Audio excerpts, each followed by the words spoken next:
Here's a truth that we need to normalize right now. Caring about someone and being entitled to their life plan are two entirely different things. And somewhere along the way, that line has gotten incredibly blurry.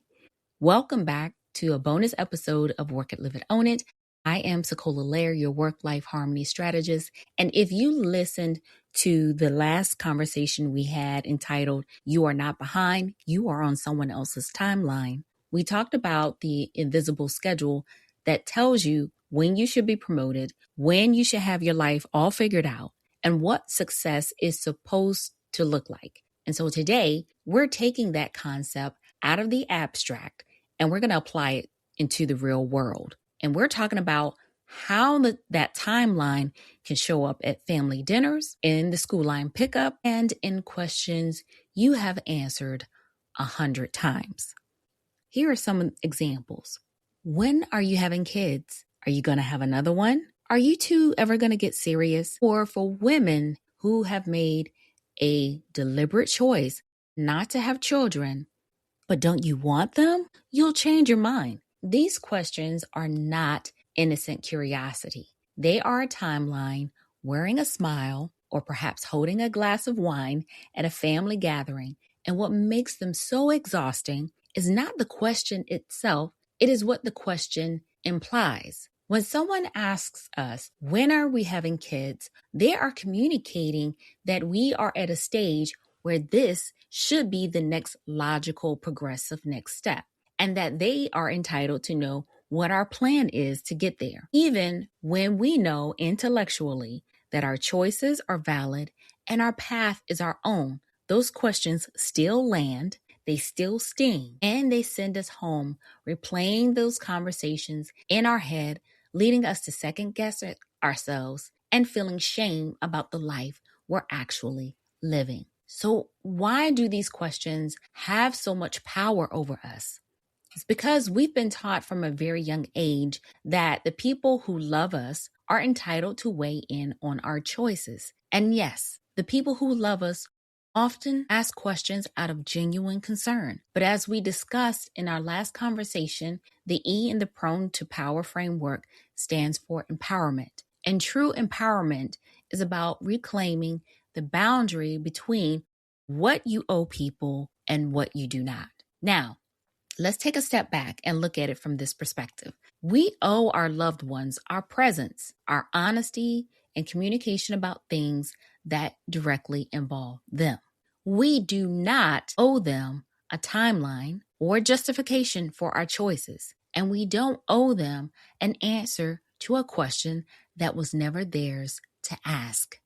Now, to give you an example, I remember that I was at a gathering and I was feeling completely exhausted from starting my business and working full time when a well-meaning relative cornered me by a table and they asked me a deeply personal question about my timeline. I froze. I defaulted to what many of us do. I started over explaining, justifying my life choices to someone who wasn't even living my life. And there I walked away feeling completely drained, second guessing myself, doubting my choices. And then that's when I realized that I needed to come up with a system. And if you're like me, I have to have some type of framework or system to fall back on. Now, at first, I thought it would be perfectly okay to practice and apply the 3 B's, which is back up, breathe, and be quiet. But that does not work in every situation. If anything, in this case, it was more of a hindrance and more harm to myself. So I wanted to be calm, direct, but also keep a conversation going, but not just focused on me. So I thought of being able to be calm, close, and redirect method. And so this was an empowerment move for me to a timeline question, not coming from a place of anger and not giving a lengthy explanation. I want to give a calm, warm response that closes the door on the conversation, but also redirects the energy. So that's why I call it the calm, close, redirect method. So let me give you 3 exact scenarios, depending on the situation, and you can tweak these as you wish. But scenario number 1, You're encountering a well-meaning relative.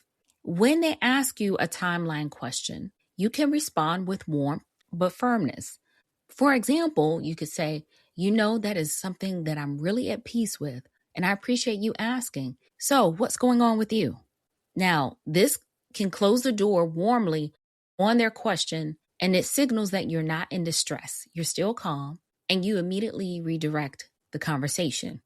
Now, that may not always work because, as you know, sometimes we have people who are persistent pushers. They're going to figure out what you're doing and redirect the conversation back on you. And so this is where they want to dig a little bit deeper and still get their answer. And a typical response that you could use is, I know you mean well, and I love you for that. But this is one of those things that I'm really not open to discussing. So tell me, how is your child's first year of kindergarten?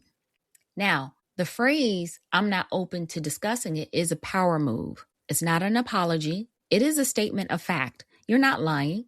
You're just saying, I'm not open to discussing it. Now, what if you have what I call the subtle judger?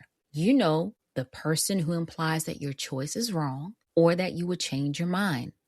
An example of a response that you could give is, I actually feel really good about where I am in life. And I know that may be hard to understand, but I promise you, I'm okay.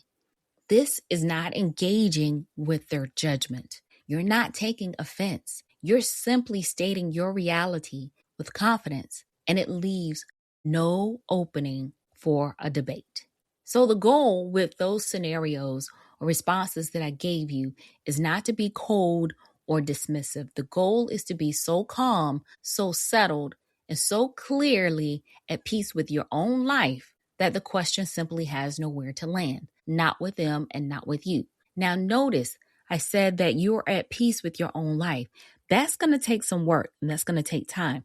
If you made a decision, and I use the example of the choice of not having children because I made that choice myself not to have children. And I had a conversation with my husband when we were dating if that was something that was on the table for discussion. And we both agreed that for us, it was not going to be an option on the table. So when you have put in the work and you know your own reasons for having a decision that you make in your life, you need to be okay with that first. Make sure that you are resolved and resolute in your decisions, in your life choices first, before you try to use these scenario or responses. Because if you're not, people are going to see that. If you're speaking with clear conviction and confidence, they can see that as well. So the bottom line is this: even though you have the scripts or scenario responses that I've given you, that's not going to keep the questions from coming. They're going to keep coming. Those relatives, friends, they're going to ask you timeline questions. And listen, the timeline doesn't retire just because you decided to delete it from your life. You, however, get to decide how much power those questions have over you. Now, one way to do this is a cognitive behavioral therapy approach. And that is taking these 3 scripts or something similar like this and practice them while looking at yourself in the mirror. And the reason why I want you to do this is because I want you to become so familiar with these responses that they are natural and you don't hesitate to make a response when these actual situations arise. And the reason being is because your path is yours, your timing is yours, and the only persons whose opinion of your timeline actually matters is the one looking back at you in the mirror. Now, if you want to go deeper on building that kind of unshakable confidence that makes your timeline roll right off of you, my book, Harmony Hustle for Women Master the Art of Thriving and Living in Life and Career, is a perfect place to start. I'm going to put the link to the Amazon link in the show notes below, but it is available in pretty much every country on Amazon right now.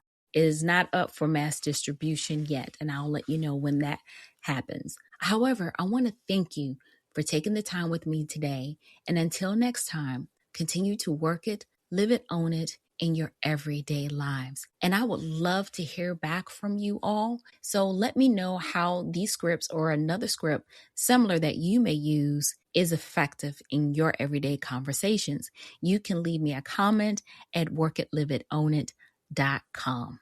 Until next time, guys, take care. If today's conversation resonated with you, don't just stop there. I have created a free Prone to Power worksheet that will help you put these strategies into action. Now, the Prone to Power framework is something that I created for myself over a decade ago to sustain work-life harmony. Don't forget to grab your free copy today. The link is in the show notes. Take care.